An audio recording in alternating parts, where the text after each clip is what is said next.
मोदी जी को चुनौती देते हैं कि वो इनसे जो है राष्ट्रीय सुरक्षा पर बहस कर सकते हैं, राष्ट्रीय सुरक्षा पर बहस कर सकते हैं। अरे तुम तो देशद्रोह का जो कानून है उसको हटाने की बात कर रहे हो और कहते हो कि हम कश्मीर से धारा 370 भी कभी नहीं हटाएंगे, तो तुम क्या बहस करोगे भाई। नमस्कार दोस्तों, मैं आपका दोस्त अमित आर्य। स्वागत है आपका अपने इस यूट्यूब चैनल अमित आर्यवर्त में। दोस्तों, यदि अभी तक आपने अपने इस चैनल को सब्सक्राइब नहीं किया है तो तुरंत कर लीजिए। साथ में जो बेल आइकन आता है उसको जरूर दबाया कीजिए, तभी आप नए नए वीडियो का नोटिफिकेशन तुरंत प्राप्त कर पाएंगे। नमस्ते मित्रों, जय श्री राम, जय आर्यवर्त।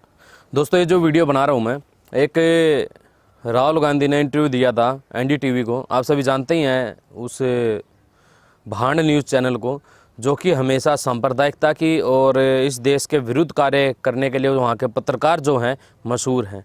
तो मैं ज़्यादा वीडियो को और लंबा ना खींच के सीधा मुद्दे पर आ जाता हूँ। देखिए, जब NDTV ने सवाल किया राहुल गांधी से, PM मोदी के भाषण में बार बार हिंदू शब्द आया, तो आप हिंदू और राष्ट्रवाद को कैसे काउंट करेंगे। अब देखिए राहुल गांधी ने क्या जवाब दिया। सब लोग हिंदू हैं मगर देश में रोजगार देने की ज़रूरत है। अब मुझे एक बात बताइए, यदि देश में रोजगार देने की ज़रूरत है, ठीक है, तो यानी कि उसका कहने का अर्थ है कि इस समय सभी बेरोजगार घूम रहे हैं, और जब उनका राज था तब उस समय रोजगार क्यों नहीं दिए गए। आखिरकार तब बेरोजगार क्यों रहे भाई। यदि उस समय रोजगार दे दिए गए होते आज से 5 साल पहले, तो आज कोई बेरोजगार होता क्या। वास्तविकता ये है दोस्तों, रोजगार बेरोजगार के खाली ड्रामे बनाए जाते हैं। रोजगार व्यक्ति को खुद अपनी काबिलियत हासिल करना पड़ता है, और जो व्यक्ति सरकारी नौकरी की जो एक लालसा है ना उसमें पड़े रहते हैं, तो उनको एक बात समझनी चाहिए, इस देश की संख्या इतनी अधिक है, सरकार किस किस को सरकारी नौकरी देगी, किस किस को सरकारी नौकरी देगी। अपने अंदर खुद काबिल बनो यार, अपना खुद कार्य करने में सक्षम बनो। तुम्हारे को ईश्वर ने अच्छे भले हाथ पैर दिया, शरीर दिया है, कार्य करो ना। 20, 25, 30 हज़ार रुपये हर कोई आदमी आराम से कमा सकता है अपने जीवन यापन के लिए आज के समय में, तो वो कार्य करो, ठीक है। ये तो खाली का ड्रामे होते हैं कि हमारे को रोजगार नहीं मिलता।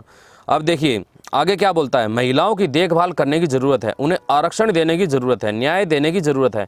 मैं एक बात देखना चाहूँगा कि यदि न्याय की बात है, जब कांग्रेस का राज था तो क्या उस समय बलात्कार नहीं होते थे, क्या उस समय अपहरण नहीं होते थे, क्या उस समय जो है न्याय की व्यवस्था क्यों नहीं बनाई गई। आखिरकार मोदी के आने के बाद में चीज़ें कहाँ से निकल कर आ रही हैं, क्या अब न्याय नहीं मिलता किसी को। संविधान तो वही है ना, यानी कि क्या इसका मतलब क्या है कि इन्हें अंबेडकर जी के बनाए हुए जो हैं संविधान पर यकीन नहीं है।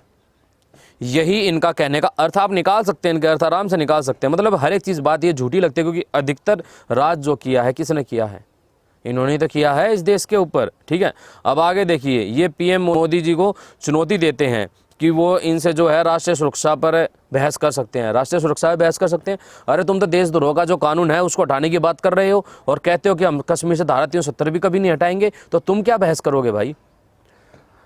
इस देश में पढ़ने वाला 10वीं क्लास का बच्चा है ना, 8वीं क्लास का बच्चा, उससे भी बहस करने के लायक नहीं हो, उससे भी बहस नहीं कर पाओगे। मोदी जी से दूर की बात है, ठीक।